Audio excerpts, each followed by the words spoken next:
en bonne forme et que vous avez passé une bonne journée. Nous allons tout à l'heure, comme nous l'avons dit, faire passer l'étude sur l'évangélisation.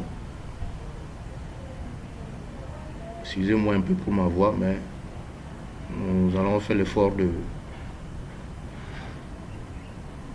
d'être plus audible. Il a quoi dans la maou de mes de votre serpent betami quoi sebe il le serait miton que a nuit valait que mi blene et mi entre son coulé mon nyaka county mi peu be me ga le ji pour que ha il ko na mi ta flatte bo ya te ko be mi a wene wanya assez. D'aucuns demanderont l'évangélisation, on en parle toujours. Dans l'église, un peu partout, sur les radios, les antennes, aujourd'hui, dans les réseaux sociaux.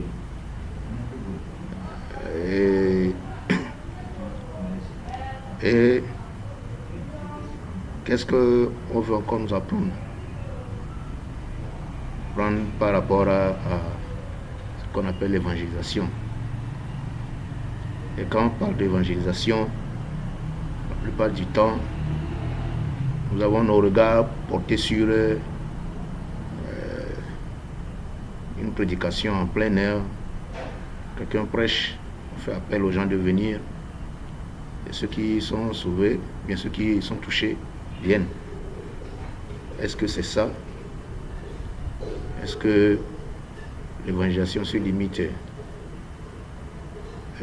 à la prédication de la parole dans le temple ou bien en plein air? Si nous faisons l'évangélisation, nous ne le faisons pas, quelles sont les conséquences? Quelles sont les conséquences?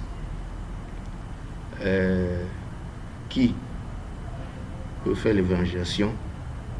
Quelles sont les conditions à remplir? Kema aunya kaka kayo nyeu agbol ma aunya le toti xome alo agbol le bajape e amayo do le ti wa yo bono titre ba wa de bura de ta ma kata bu ya o aunya kaka do no ma kama yo welo e ne be mi o ma aunya kaka do alo mi wo de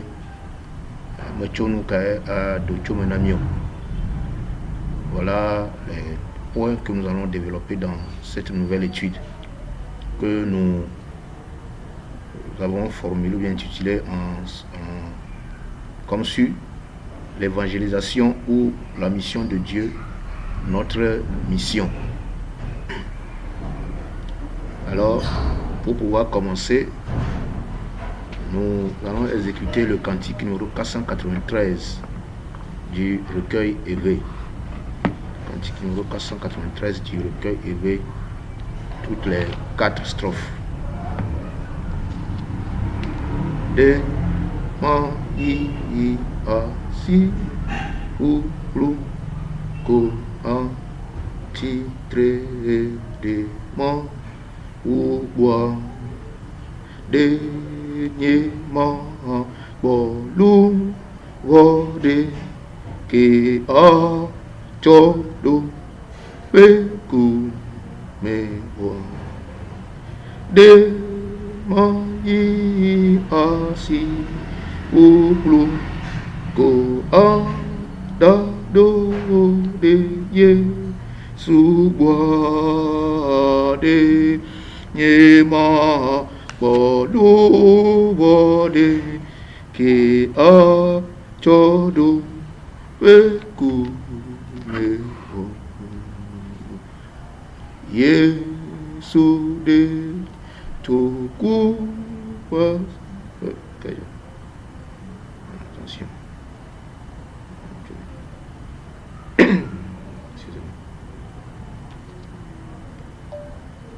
Yesu de toku pasi me ya ta nye ma von bon, oh, gars, que nous aussi l'éveiller, la haine, ainsi pour l'homme. De mailler ainsi pour l'homme, ko a dado de Yesu bo de nyema bolu bo de ke a chodo beku me bo de nye pe si wo me ble la agabu Bofanamla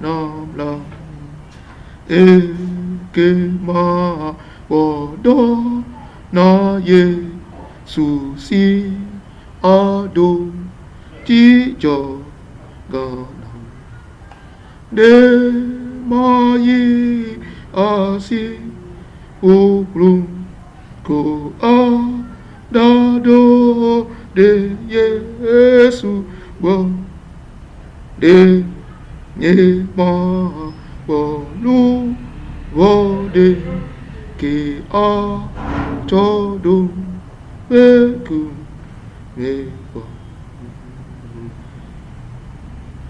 o pose to o mi cho glami wodo ve ye azon de lu wo na ye su a fizan na do de mi de ma yi asi ulu ko a da do de Yesu bo de ye ma bo lu Wode ke a chodo beku me bo. Prions le Seigneur, notre Dieu et notre roi. Nous te célébrons ce soir parce que de ta bonté, il t'a plu de venir à nous en Christ pour nous réconcilier avec toi et faire de nous des enfants de ton royaume. Des enfants de ton royaume et des héritiers avec ton Fils. Ce soir encore, nous voulons apprendre de cette mission que Christ est venu accomplir et qu'il nous a laissé en partant de ce monde après sa résurrection. Inspire-nous, Seigneur, et permets-nous surtout de comprendre le bien fondé de cette grande commission dont tu nous as mandatés pour faire des disciples de toutes les nations. Merci Dieu, car tu as déjà commencé avec nous et tu vas achever avec nous dans le beau et précieux nom de notre Seigneur Jésus-Christ. Amen. L'évangélisation ou la mission de Dieu, notre mission, nous l'avons basée sur 3 textes qui se ressemblent. Ésaïe chapitre 49, versets 8 à 13. Ésaïe 61, verset 1 à 4. Et Luc 4, verset 17 à 21. Nous allons lire 2 seulement. Ésaïe tabla nevo asye kelia, eni vasere 8, on l'a dit. Ésaïe tabla devo de kelia, bante vasere enelia dit, kule lukata enelia, André vasere blabevo de kelia dit.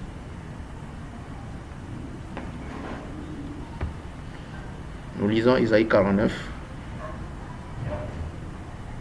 et Luc 4. Nous allons lire les 2 textes là. dans la suite de l'étude, nous reviendrons quand même sur Ésaïe 61, qui est très importante.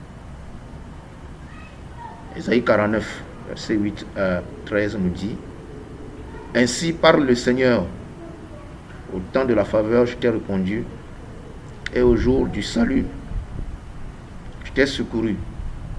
Je te préserve pour faire de toi l'alliance du peuple, pour relever le pays et pour distribuer les patrimoines dévastés, pour dire aux prisonniers, sortez, et à ceux qui sont dans les ténèbres, paraissez.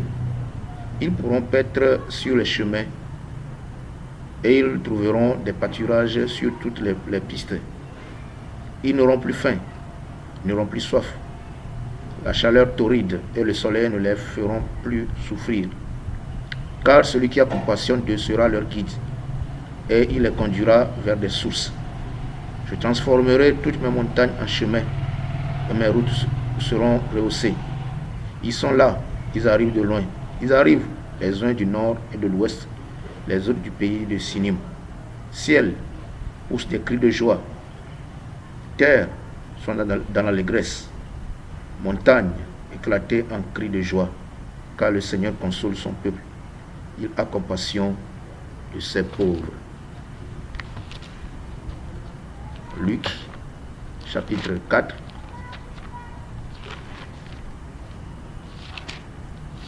Les versets 17 à 21.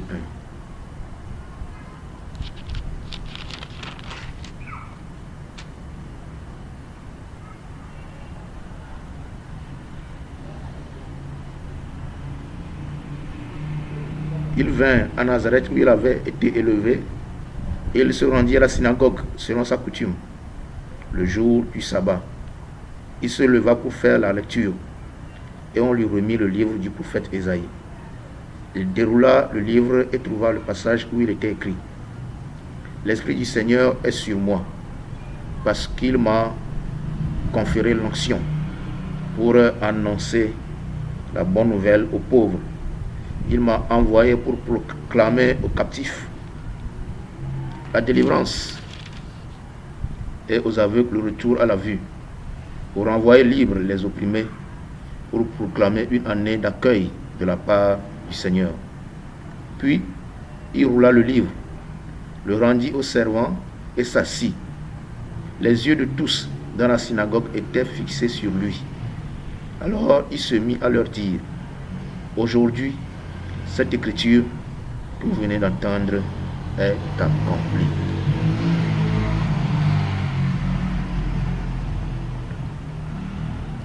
Nous disons l'évangélisation, la mission de Dieu, notre mission.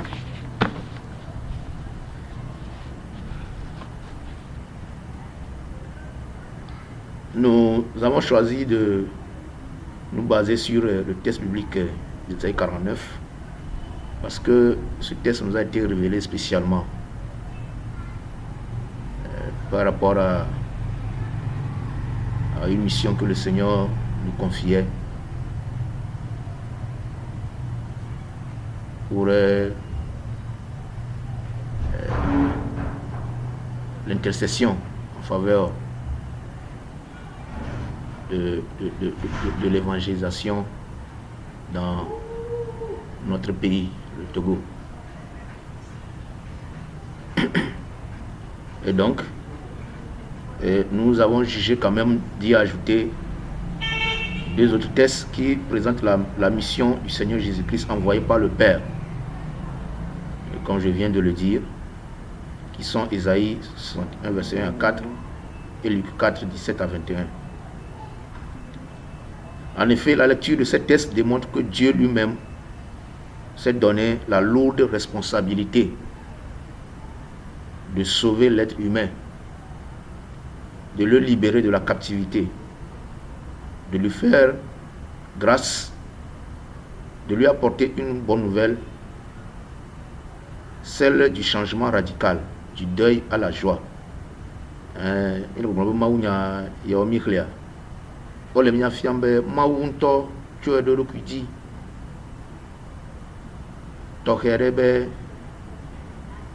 Ya a de amegbetɔ ya de ge le ƒe babla me ya akpon blanune ahe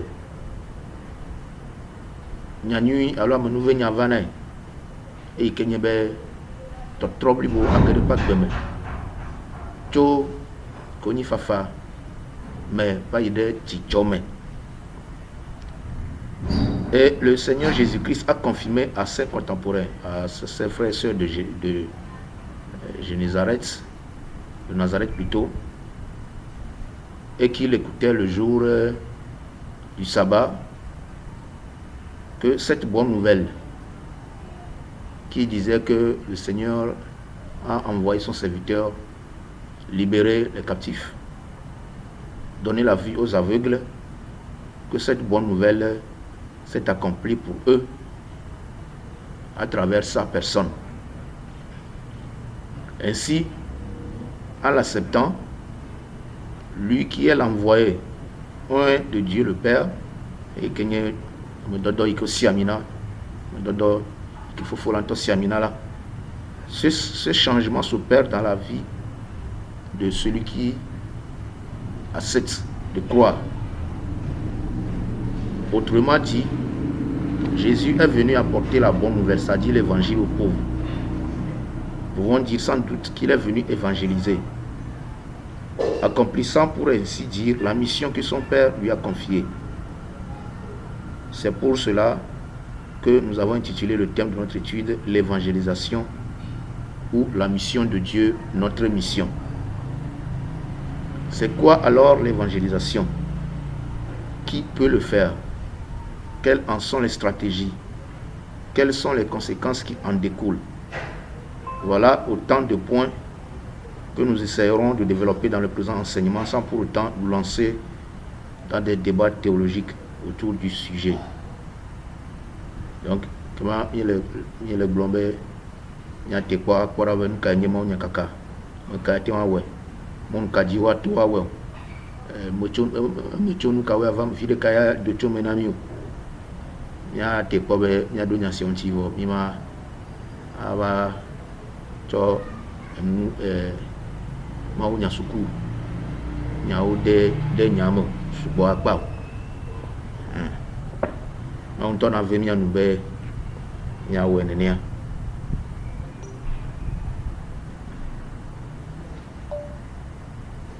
Alors, c'est quoi l'évangélisation?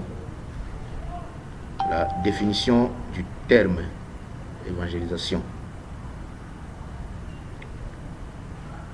Le dictionnaire français, Larousse, que nous utilisons très souvent, affirme que l'évangélisation, c'est l'action de prêcher l'évangile à des populations non chrétiennes dans le but de les convertir au christianisme. L'évangélisation, c'est l'action de prêcher l'évangile à des populations non chrétiennes dans le but de les convertir au christianisme.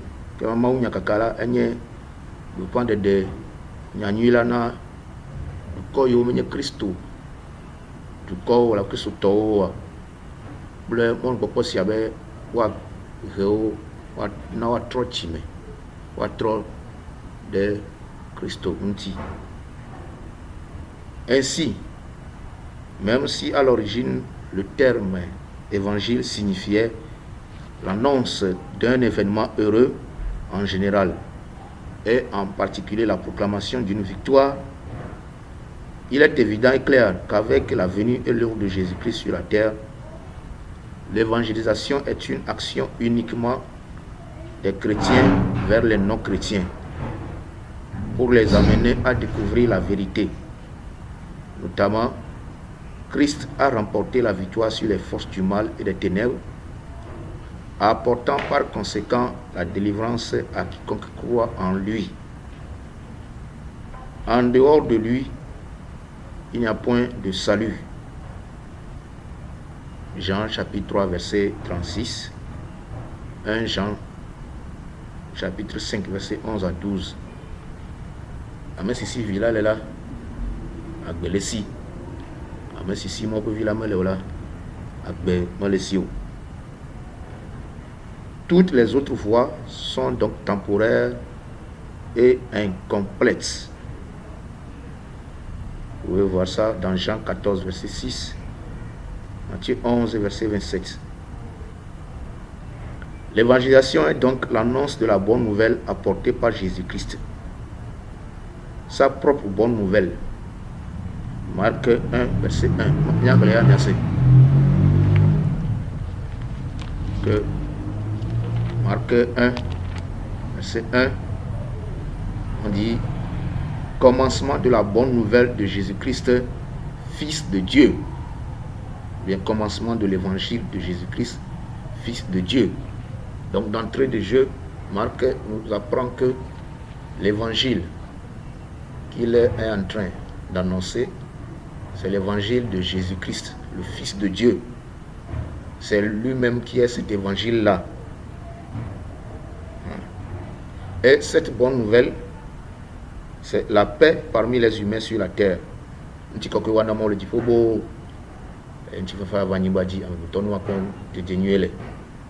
Luc 2, verset 10 à 14, Isaïe 53, verset 5. Nous savons tout cela que les anges, en annonçant la naissance de Jésus, ont dû apprendre cette chanson au berger. Gloire à Dieu plus haut des cieux et paix sur la terre. Et c'est lui-même, donc nous disons, Jésus lui-même qui est cet évangile-là. Jean 1, verset 1 à 4 et verset 14. Nous savons tout cela. Au commencement était la parole était avec Dieu, la parole était Dieu, ainsi de suite. Et la parole est faite chair. Donc c'est Jésus lui-même qui est cet évangile. Nous répétons encore que c'est lui le véritable Dieu et la vie éternelle. 1 Jean 5, 20, Jean 17, verset 3. Le seul médiateur entre le Père et les humains. Demandons-là de cas et le fofola la me domaine. 1 Timothée chapitre 2, verset 5 à 6, quand vous lisez ça, qu'il y a un seul médiateur entre Dieu le Père et les humains. C'est qui? C'est Jésus-Christ. En d'autres termes, donc, évangéliser, c'est annoncer ou présenter aux gens rien que Jésus, le Messie ou le Christ. C'est-à-dire celui qui s'est sacrifié pour réconcilier les humains avec Dieu. 1 Corinthiens 1, 23, 2, verset 2, Apocalypse 5, verset 1 à 3, 9 à 10. Nous allons lire 1 Corinthiens 1, 23 et 2, 2, 2. Pour voir qu'est-ce que nous disons concrètement par le fait qu'il faut annoncer uniquement Jésus qui s'est sacrifié. Voilà. Corinthiens 1, 23. On dit, or, nous proclamons un Christ crucifié, cause de chute pour les Juifs et folie pour les non-Juifs. Mais pour ceux qui sont appelés Juifs et Grecs, un Christ qui est la puissance de Dieu et la sagesse de Dieu. Chapitre 2, verset 2. Pour Paul qui dit, car j'ai jugé bon parmi vous de ne rien savoir d'autre que Jésus-Christ crucifié. Et quand vous lisez Apocalypse 5, vous verrez là que Jean dit qu'il est demandé dans le ciel et sur la terre qui est digne d'ouvrir les sceaux du livre de la vie. Et il s'était étonné qu'il n'y a personne. Il a commencé par pleurer quand l'ange lui a dit non, de ne pas se lamenter car il y a un seul, l'agneau de Dieu qui s'est sacrifié et a racheté pour Dieu le Père tous les peuples, toutes les nations, toutes les langues. C'est lui qui est digne de le faire. Donc, nous disons que l'évangélisation, c'est donc d'annoncer Jésus, celui-là qui s'est sacrifié pour réconcilier les humains avec Dieu, et leur donner libre accès au trône de grâce. Or, c'est une chose que les êtres humains recherchent en vain par tous les moyens, depuis la nuit des temps. Quand vous lisez Romains chapitre 1, verset 19 à 23, vous verrez cela. Dieu dit là même d'ailleurs que ce qui doit nous faire comprendre, nous faire croire en lui, est déjà même dans la nature. Mais nous n'y prêtons pas attention. Nous qui la première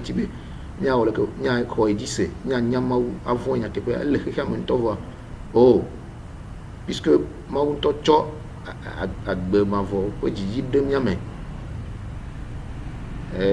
cantique numéro 503 de notre recueil éveillé.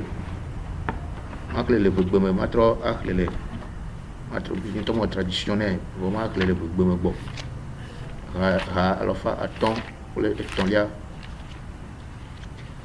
la strophe numéro 3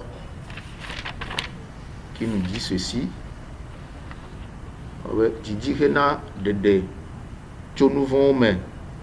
glade angbeto pe dime tcholono pe nu se nyonjodro nyesia kem Yesu a kpoi pe nu blanu amesi kume le mianu wota Yesu go nu se na mo ken.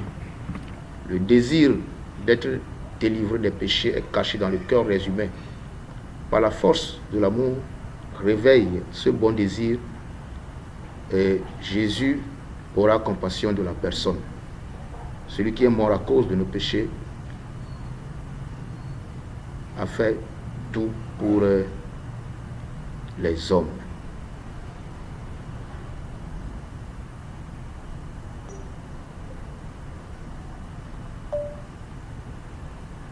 Pour être plus clair, et nous allons terminer sur ce point aujourd'hui, pour ne pas trop prendre votre temps. Pour être plus clair, évangéliser, c'est prêcher ou diffuser la parole contenue dans les textes bibliques qui disent, qui transmettent le message ou l'enseignement de Jésus-Christ. De Jean, deuxième épître de Jean, verset 9. Comme l'exprime si bien le dictionnaire dans l'explication de ce verbe. Le message en question, c'est l'annonce du pardon et de la réconciliation gratuite offerte par Dieu au monde en Jésus-Christ. Je répète ça. C'est très très important et qui est le vrai message que l'Église doit proclamer. Malheureusement, nous sommes là en train de bénir les gens au moment où Dieu a besoin qu'ils se repentent. On va lire les textes tout à l'heure, vous allez voir que le message de Jésus-Christ, c'est l'annonce du pardon et de la réconciliation gratuite offerte par Dieu en Jésus-Christ. Luc 24. Luc 24, verset 47. Ça me dit quoi? Luc 24, verset 47.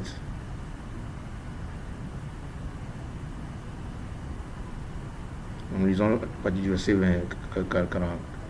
46, nous lisons ça 46 à 48. Il leur dit, ainsi il est écrit que le Christ souffrirait, qu'il se relèverait d'entre les morts le troisième jour, et que le changement radical pour le pardon des péchés serait proclamé en son nom à toutes les nations, en commencer par Jérusalem. Vous en êtes témoins.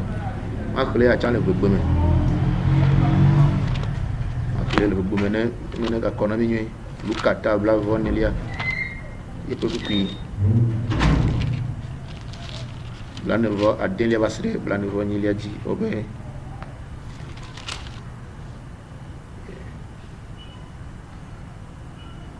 Eye wo glona obena nema onlo di bena Kristo akpefu. Eye wa titre chonko ko dome le keke to agbe. Eye bena wa de gbeƒã dzimetɔtrɔ hena nu vɔ̃ keke le ƒe ŋkɔa dzi na dukɔwo katã atse gɔme atso Yerusalem. Miawoe nye nu siawo ƒe ɖaseɖilawo. Amen, amen.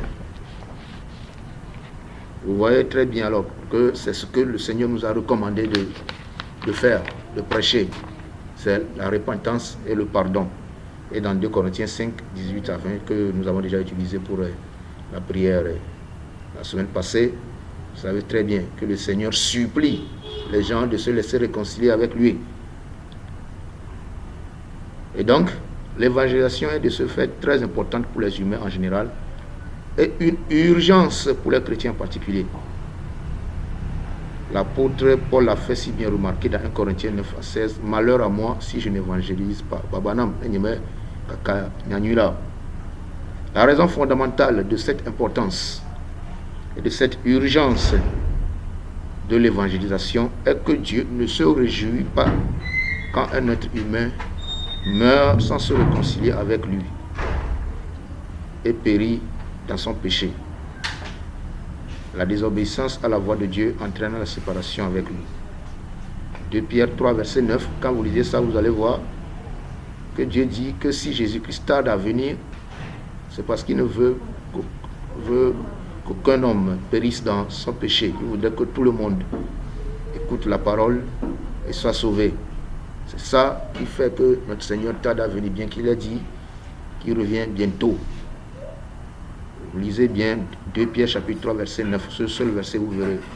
Donc, de ce verset nous verrons l'urgence et l'importance de l'évangélisation. Si aujourd'hui notre Seigneur n'est pas encore revenu pour nous prendre dans sa cité céleste, c'est parce qu'autour de nous, dans nos familles, dans nos villages, dans nos nations, il y a encore beaucoup qui vivent dans le péché. Ça, c'est une première raison. La deuxième raison fondamentale, et que je ne sais pas pourquoi nous les chrétiens, nous n'en tenons pas réellement compte, c'est que quiconque ne croit pas en Jésus-Christ est déjà jugé. Jean chapitre 3, verset 18. Jean chapitre 3, verset 18. Celui qui met sa foi en lui n'est pas jugé, mais celui qui ne croit pas est déjà jugé parce qu'il n'a pas mis sa foi dans le nom du Fils unique de Dieu. Je ne sais pas si ce n'est pas clair, mais ce texte est très clair. Il y a d'autres textes, 1 Jean 2, verset 23, 1 Jean 4, verset 2, qui nous révèle que celui qui ne croit pas en Jésus-Christ est déjà jugé. Nous allons nous arrêter là. Chacun de nous va écouter, méditer et se poser des questions réellement sur ce qu'il fait en tant que chrétien par rapport à l'évangélisation. Prochainement, nous tomberons sur le but de l'évangélisation et la mission. Soyez bénis. Seigneur, aide-nous par ton esprit à saisir la portée de la grande commission que tu nous as confiée et que par ton esprit nous ayons la force de pouvoir l'accomplir.